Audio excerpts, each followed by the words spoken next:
The Leafs return home after a lengthy road trip for a date with the Panthers tonight, and we had some injury updates for you guys. Let's get into it all in today's edition of the Locked On Leafs podcast. You're Locked On Maple Leafs, your daily podcast on the Toronto Maple Leafs, part of the Locked On Podcast Network, your team every day.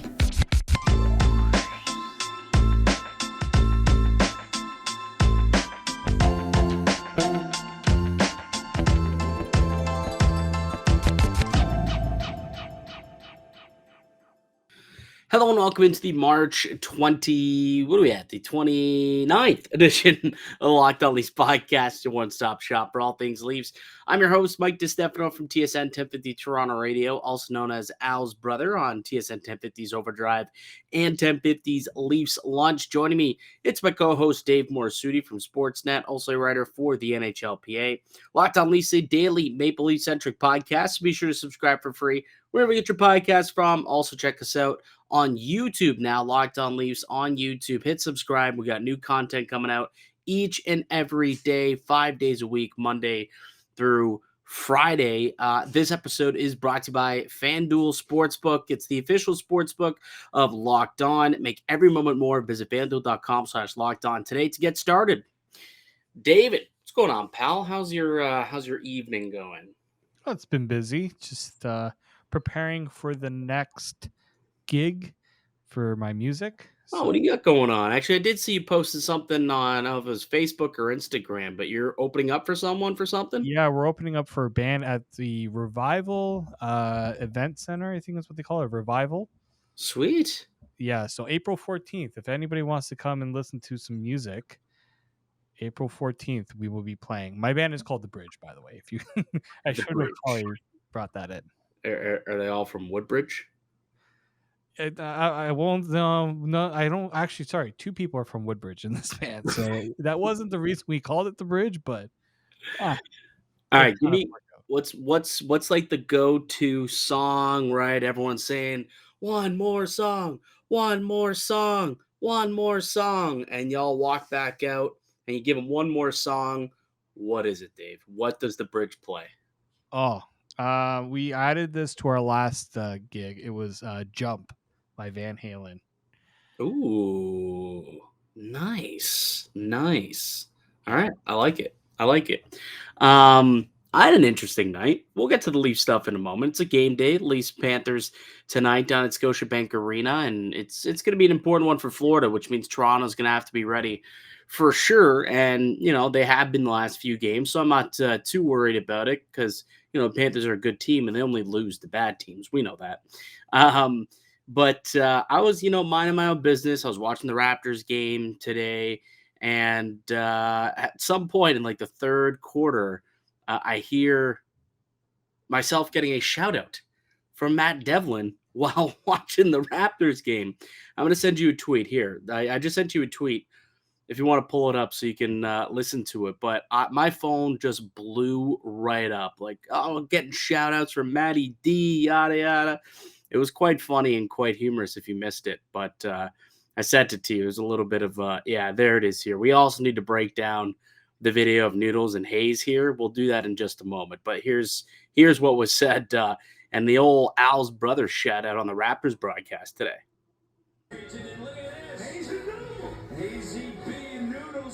But where's the old dog? Is he hanging out with Al's brother up in the 300s or something? Exactly. I didn't have that on my bingo card, man. I didn't have getting a shout out from Matty D during the Raptors. Matty D is the man. He is the man. I love the Matty D and Jacko. Like those guys are the goats of Raptors broadcasts. Didn't expect that, and my phone just blew up, dude, when that happened. Yeah, like you got shout out during by Matty D, and like why weren't you there? That's my question. What? Wow. I don't get those invites. I don't get those invites, man. I didn't get invited to that one. Couldn't tell you. That one wasn't me. It was just Hazy B and Noodles. So I'm guessing they only got 2 tickets, and those two ended up going. Although, bring the video back up because we got to break down the video of these two gentlemen that I work with on a daily basis. Because I don't know what makes me laugh more. Watch Noodles. Okay, so we'll have to watch this a couple times. Watch Noodles and how awkward he is. I'm gonna Okay, do play slow it from the start. Play it from the. Oh, I get. Yeah, play it from the start. He's just like so awkward about it. He's And trying to he's just like, hide, and it's like, look, dude, you can't hide. like, what the hell is he doing? But then watch Hayes trying to act like the camera's not even there. Mr. Cool, Blue Steel. It's hilarious. Dude, like they got the 8K camera, right? Those new like fancy ones that they have at the field level or court level. If you're going to like a basketball game, like they always have those special cameras. They got the 8K Dude, content going there. 8K is dangerous, man, because somebody took a screenshot of Hazy B. Look, I've looked at that guy in his face. I saw him today, literally today. And 8K makes you look, you know how they say the camera adds 10 pounds? I think 8K adds 10 years to your face. Because someone took a pic and screenshotted it, and Hazy B looked 10 years older than he really is in that pic. He doesn't look like that in real life. So 8K vid, they add 10 years to your life, dude. Well, it's a good thing we don't have those in hockey because No, there's no. certain things you don't want to see in 8K during a hockey game. No, Austin Matthews at the game as well. Right before that shot, they showed a shot of Austin Matthews and his dad at the game. So it went from Austin Matthews and his father, and they switched to Noodles and Hayes. And so Matthews, an off night. Looks like the team was back into Toronto today, and him and Pops ended up going and checking out a Raptors game. They won, so that was great. You can go, if you're a Raptors fan, we do got a Locked On Raptors podcast with Sean Woodley. He's terrific, so you can go listen to that after you're done listening to this show. So we got a game tonight, Dave. Got Leafs and Panthers, and we saw it happen less than a week ago, and the Leafs went into Florida and beat the tails off of these Panthers. And I think tonight is near must win for Florida. Like they lost the other night against Ottawa, and that was a pretty brutal loss that they suffered 5-2. And now they sit like 3 points back, and I believe they're a game behind 2 on Pittsburgh, although Pittsburgh lost tonight. So maybe maybe they're tied in terms of games played, but still 3 points games played and 3 points back. 3 points back of the Penguins. So at this point, it's getting down to like they got to win as many hockey games as possible because they got to leapfrog the Pittsburgh Penguins at this point. So this will be a game that Florida definitely waking up for, especially since Toronto beat them in their own barn less than a week ago. Yep, exactly. And other teams are still technically in it, like Buffalo, Ottawa, not officially out. I mean, they're not officially out of it, but like they're. Hey, with the way the Panthers have been playing the last little bit, you never know. I don't know. It's a 3-team race for 2 spots for me. I think even it might even be down to a 2-team race for the last spot. Like I think the Islanders have won enough games where they're up, I think, like 3 or 4 points on Pittsburgh with a couple games in hand, which means they've got 6, 7, 8 points up on Florida. Actually, with a game in hand. So the Islanders are 3 points up, but they've played one more game than. They played one more game. Sorry, I thought I read that. I read that incorrectly. That is my bad. But I still think that the Islanders are probably going to end up winning that one. They're just playing better hockey of late. I think legitimately, I hope Florida does fall out of the playoffs. I think it'd be hilarious for them to go for President's Trophy all the way to falling out of the playoffs the very next year. But as for tonight, there are a couple of updates that we got from practice, Dave. Ryan O'Reilly will not be playing tonight. He did take part in the skills session at practice today, but won't play for the rest of the week, apparently, or at least that's the plan, unless things change. So they're aiming to get him up and ready to go for next Tuesday's game against the Columbus Blue Jackets. But there was an injury that did pop up that will have impact on tonight's game. I'll tell you who that is on the other side. Before I get into it, though, Got to tell you guys about one of today's show sponsors. It's one of our favorites. It's FanDuel. The NCAA tournament is heating up. There's no better place to get in on the action than at FanDuel. It's North America's #1 sports book, and it's because right now FanDuel is giving new customers a no-sweat first bet up to $1,000. That's up to $1,000 back in bonus bets if your first bet does not win. Just go to FanDuel.com/lockedon. Sign up today to claim your no-sweat first bet. You can wager on everything from money line to point spreads, goal scorers, whatever you want to do. It's all up on the app that's safe, secure, super easy to use. So don't miss your shot at a no-sweat first bet up to $1,000 when you join FanDuel today. Just go to FanDuel.com/lockedon to sign up. Make every moment more with FanDuel. Welcome back into the Locked On Leafs podcast. Mike DiStefano and Dave Morassutti. If it's your first time listening, really appreciate you taking a chance on us. If you enjoy the podcast, we would ask that you do subscribe. We got new content coming out each and every day with the playoffs just 3 weeks away, man. Things are really starting to ramp up, and the content will be coming a lot more frequently and with a lot more urgency, especially once we get going with the playoffs. But there's a game tonight before we get there. There's 9 games left in the regular season. We said Ryan O'Reilly will not play tonight, but there was one injury that did occur in the last game.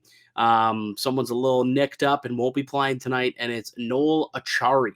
So Noel Acciari considered day-to-day, and Sheldon Keefe at practice today said that the team will go with the 11-7 route against the Florida Panthers.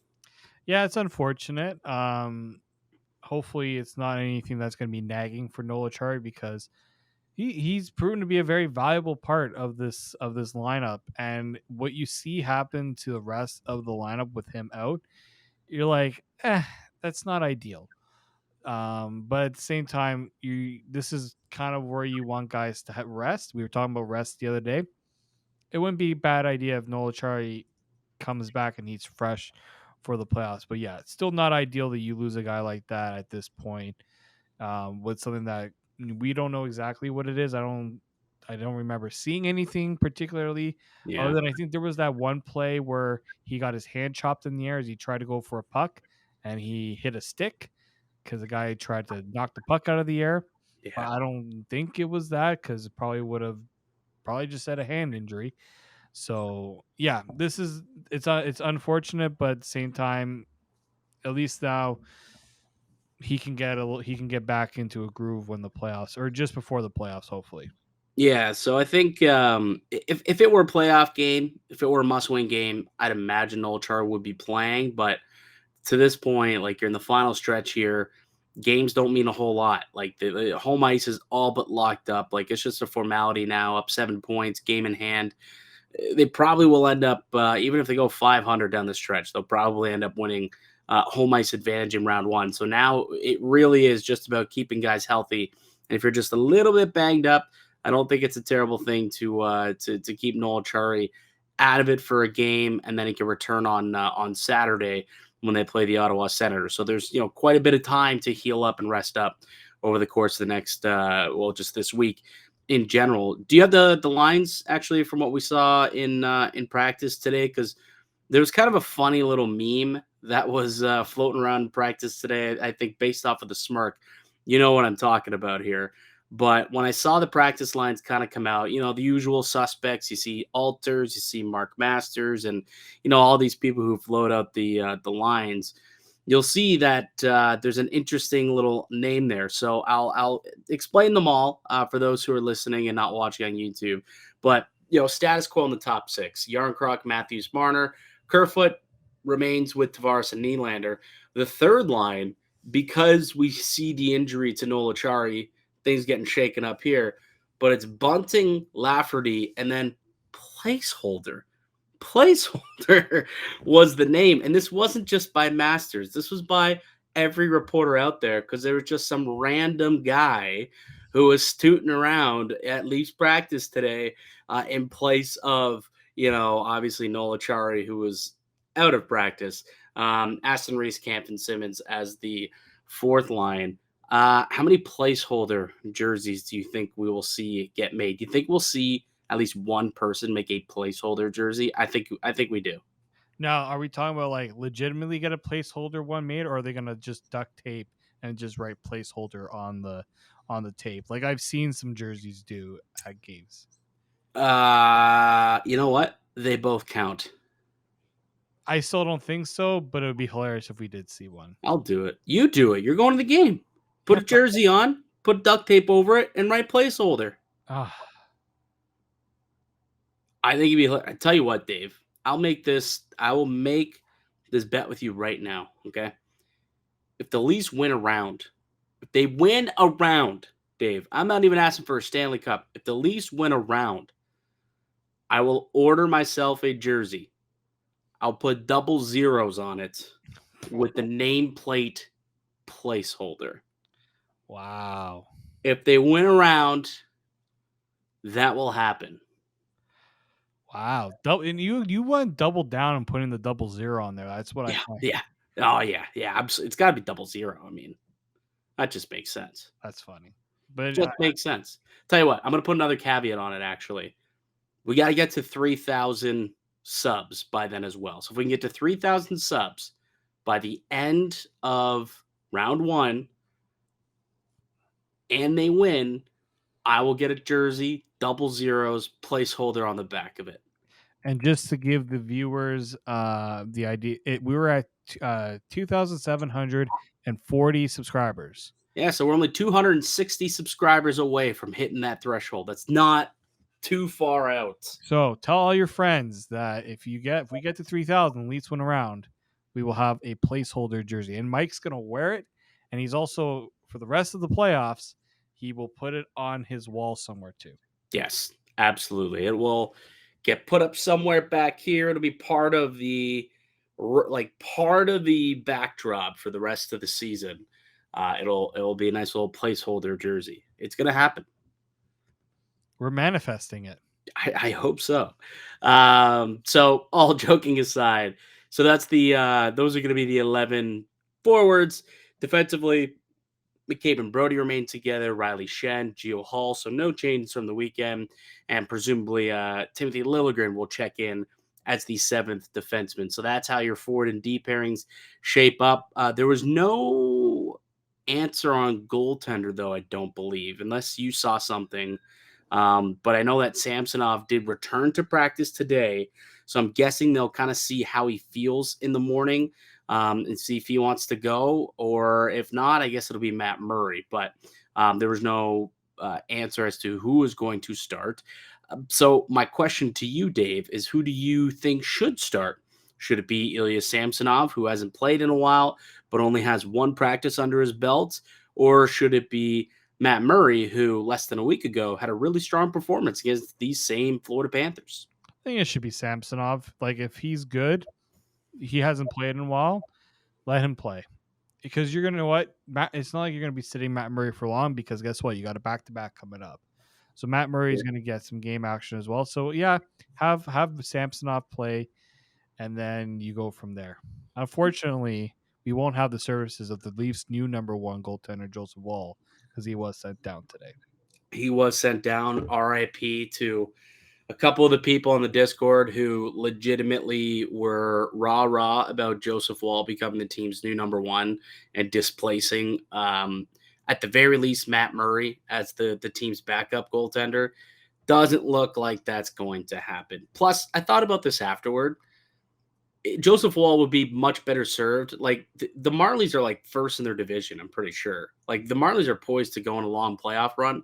He would be much better served from a development perspective to be the starter to go on a long playoff run in the American League than to ride the pine behind Samsonov in the NHL. Would he not? 1,000%. Yeah, and Yeah. you were right. The Marlies are first by a large margin. Yeah. 14-point lead in their division. So, yeah, he's gonna playing important games. We've seen how much the Leafs value these games for their prospects. So, yeah, 1,000%. We should get before the Marlies playoffs start, which is pretty soon, I'm pretty sure. We'll definitely get Marlies reporter, whether it's Nick Barden. Maybe we can get Todd Crocker. I had Todd Crocker on Leafs Lunch today, actually. He's always a fun guy. He's a play-by-play for the Marlies. Maybe we can try and get him on the podcast to kind of tee things up ahead of the playoffs for the baby buds As for the Maple Leafs, they got Florida tonight. Why don't we take one more quick break? When we get back, I want to have a discussion about what these final 9 games mean for the Leafs. Is there a player in particular who has anything that they still need to show Sheldon Keefe, or is there not much meaning in these final 9 games? We'll have that conversation on the other side. It's Mike DiStefano and Dave Morassutti. You're listening to Locked On These Podcasts, part of the Locked On Podcast Network. Welcome back into the Locked On Leafs podcast. Mike DiStefano and Dave Morassutti. We got a game tonight. Leafs and Panthers back at Scotiabank Arena. So Toronto coming off that long road trip, and they'll be back in their home barn tonight. Both you and I going to the game. I think it's the first time we've both been in the arena at the same time. Won't be together, but we will have to take the obligatory pick and fire it up in the Discord, as everybody who's part of that Discord does when they go to Leaf games. We also have to do it. Yeah, I think I'm going to be sitting right, like literally underneath. I'm in section 322. Underneath the press box? Yeah. Oh, I might have to see if I can come say hello. Yeah, come say down to the poor people that are sitting in the nosebleeds. Maybe I can bring you a slice of pizza. Just kidding. They don't give a lot of pizza up there. It's usually gone before I even get to it. I was gonna say, and if it's pizza, I might. It is pizza, which is not the bueno. I will say. Should be a good game though. I'm excited for it. Obviously, it's 2 pretty good teams, and like I said, Florida, they got something that they're playing for. They're trying to scratch and claw their way into the playoffs, pun intended, and Toronto just looking to keep playing well like they did against Carolina and against Nashville. Like, I think that's all you want. When we look at these final 9 games, they don't mean a whole lot for Toronto. Like I said, they're 7 points up with games in hand now on Tampa. It's pretty much locked in that they'll end up with first round home ice. So, at this point, what do these final 9 games mean for you? Is there anything that you still want to see? Is there a player who you think can make a name for themselves here or needs to make a name for themselves here? Like, what are you looking to get out of these final 9 games, Dave, as a fan and as an analyst of the team? I would say first and foremost, trying to get an established lineup and play with it for the next little bit, because we've seen so many moves and so many changes. I think yes, you're trying to integrate close to 6 new players in the lineup. You're going to be trying different things and seeing what works. Now it's a matter of, okay, we now know what works or what's working. Let's make sure that this is locked in. Guys are building chemistry. And yeah, like I look at that, like the Tavares, Nylander, Kerfoot. If that's going to be a line, then let's see them try to develop that chemistry together. That's the important one. The other one is get guys in the lineup that haven't played in a while. Like Timothy Liljegren will play because of the 11-7. Connor Timmins, if he's healthy, you never know. You could get some injuries, and he might have to go in. I don't want Connor Timmins to be sitting for 2 months, and then you got to play a hockey game. Like give him a game at some point in the stretch. If you're doing the 11-7, I think getting Connor Timmins in the lab shouldn't be too difficult. Such a weird situation for him, isn't it? Yeah. Like he gets traded to Toronto, and it was pretty much because he wasn't playing in Arizona, and traded to Toronto for a new opportunity. And he plays. What did he end up playing? He played like a dozen, maybe even more games, maybe like 15, 16. No, he played like 20 games almost, I'm pretty sure, for Toronto this year, if you want to look that up quickly. And he was fairly productive when he had played, but then once all the trades happened, he just kept getting knocked down the depth chart. And 22 games, yeah. 13 points in 22 games. Yeah, like that's incredibly productive when he's in the lineup, but hasn't been able to get into the lineup since the deadline because of all the additions that they've made. And I thought maybe they would try and get him in at some point, but man, they need to have the other guys going, the guys who are guaranteed to play, not a maybe, we'll see type of thing. But it's so weird because they gave him a 2-year extension at like $1.1 million, which it's fully variable, I suppose. If it doesn't work out, you can easily move that money down into the minors. But I just thought like he was going to be part of this team's future. Maybe he'll get a look down the stretch and maybe factor in, on a similar level as like an Eric Gustafson. Has not been the case. He is the forgotten man here on the blue line.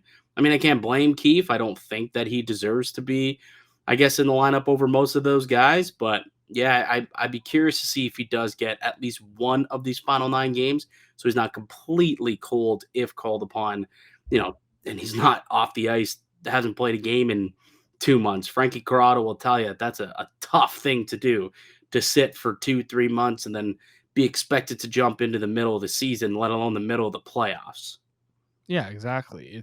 It's not an easy situation, and it's an unfortunate one. I will say it's not one that An I think. unfortunate set of circumstances. It's nobody's fault. It is someone's fault, actually. Yeah, it definitely is someone's fault. I mean, like pretty much Eric Gustafson took Connor Timmins' spot, if you're looking at it that way. Yeah, a left-handed Eric Gustafson. Well, I guess he plays both sides, but Yeah. essentially, yeah, that's kind And of he's what still away from the team too, dealing with a personal issue. yeah, he is. So he still isn't back yet. Which again, you would think maybe now would be that game to maybe get Connor Timmins in as the seventh defenseman just to get his feet wet as opposed to Liljegren. But yeah, I don't know. We'll see what happens. Or maybe like you take Luke Shen out for a night and you pop Liljegren up with Riley and you still keep Timmins as your 7. We'll see. Based on practice today, that's not expected to happen, but I guess things could change between now and game time. I mean, anything else though, like outside of getting a game from Connor Timmins, like to me, it's really figuring out where Michael Bunting is going to play. I think is maybe the lone question mark I still have. Is he going to play up in the top 6? Is he going to make his way back up on that top line? Like, well, let's take a line from line through line, right? I think Yarncroc is deserving to stick on that top line with Matthews and Marner. So I don't see him going up there unless that line falters, which could happen. Like I don't expect them to get a long leash, and he could very well work his way back up there at some point. But right now, I think that trio's been fantastic. So leaving that alone, could play on the second line with Tavares and Nylander, but I heard Keefe in practice, a couple days ago say, he tried to go back to that and it just didn't work. So that's why he put Kerfoot back on that line. He wanted somebody who was a little defensively responsible because they were getting outscored when that trio was out on the ice, in particular at 5-on-5. So he wanted to add Kerfoot there for some defensive responsibility. So if that's the case, okay, Bunting drops to your third line.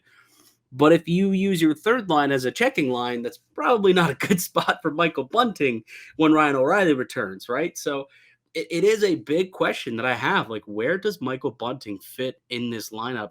That may be my largest remaining question that I have on the year. I think I'm starting to understand where what the blue line pairs are going to be. Like you've got the shutdown pair in McCabe and Brody. I think Giordano and Hall are a pretty good, second pair / 2B, and then Riley and Luke Shen could be another guy. So I think right now it's really just figuring out where Michael Bunting fits in this lineup. And my question to you is, does this change your thought process on what happens with him at the end of the season with his contract? Yeah, yes, and I wonder how much that's factoring into it too. Because I think I saw a tweet today. I think Mike Johnson actually may have said it on overdrive. I was half listening. I think I was on the phone with somebody at the time when listening, but I believe I heard him say, and if I'm wrong, I apologize, but he's talking to some people around the league, and he wouldn't be shocked if he got a long-term deal, 6 years-ish, around $4 million a season, similar to Ilya Mikheyev's deal that he got in Vancouver. Like that's what he's hearing. And if that's the case, he's not going to get that here in Toronto. No. So Yarncroc is under contract next year and the year after that and the year after that. He does have a future. So I wonder if that's why, the team's also just kind of getting a peek at Yarncroc because not just for the present, but also the future if Bunting's not going to be part of the picture. Yeah, and it's unfortunate, but it's also like, are the Leafs missing Ilya Mikheyev right now? Not entirely. Not. I mean, you'd like to have him for his penalty killing and all those things, but not at $4 million a year. Like Kelly Yarncroke at one point were just like, we don't know what exactly his role is, but the last few weeks, you're getting now a top line winger at a very, very manageable contract. And over the next weeks, some people actually wondered why. And I saw some comments, I think, on our YouTube channel. We were talking about Yarncroke, and some people were like, why did he sign for so little? You forget that when he was in Calgary, he didn't score when he got traded. Good old Zippo.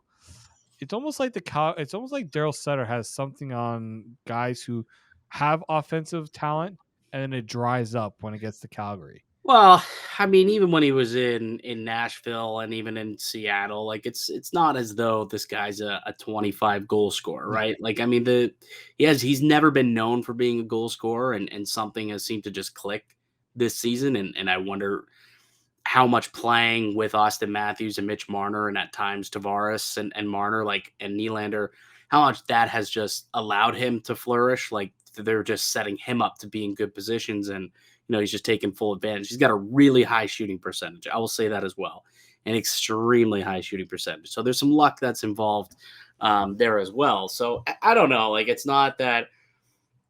I think his career high is like 15 goals. Like he's just a 15 goal scorer who could play a two-way game. Like he's not considered a top 6 power forward or anything like that. So I think, just a hair over $2 million makes sense for a guy that's entering his 30s. Like I think it totally made sense for them to actually, I think he's like 31, if I'm not mistaken. He's already in his 30s, I believe, Kelly Yarncroke. So, I thought the contract at the time, I did like it. Seems like it's pretty good so far, but again, there's 4 years on that bad boy. We'll see when he's 34, 35 what he looks like. But even 4 years from now, $2 million on your fourth line, the way the cap is going to go up in the next 2-3 years, it's going to not really impact you. It'll, based on cap percentage, it'll be very slim. It'll be like 1.5 or 1.25 million or something like that. So I'm not too concerned about that one. But I think he's played well this season. Anything else you want to get to on today's show? No, I think considering there wasn't really as much news coming out, I think we did a pretty good job. Yeah, not a whole lot, but game tonight should be a good one. That'll do it for us today on the podcast. I'd like to thank you all for listening and supporting the show. You can subscribe to the Locked On Leafs podcast and all podcasting platforms and receive daily Leafs content. Follow myself on Twitter at Mickey_Canuck. Follow Dave at D_Morassutti. Remember to smash that like button if you're watching on YouTube. Leave a comment down below. And hey, subscribe. We got to get to 3,000 by the end of the first round for me to buy a jersey 00 with the nameplate placeholder on the back.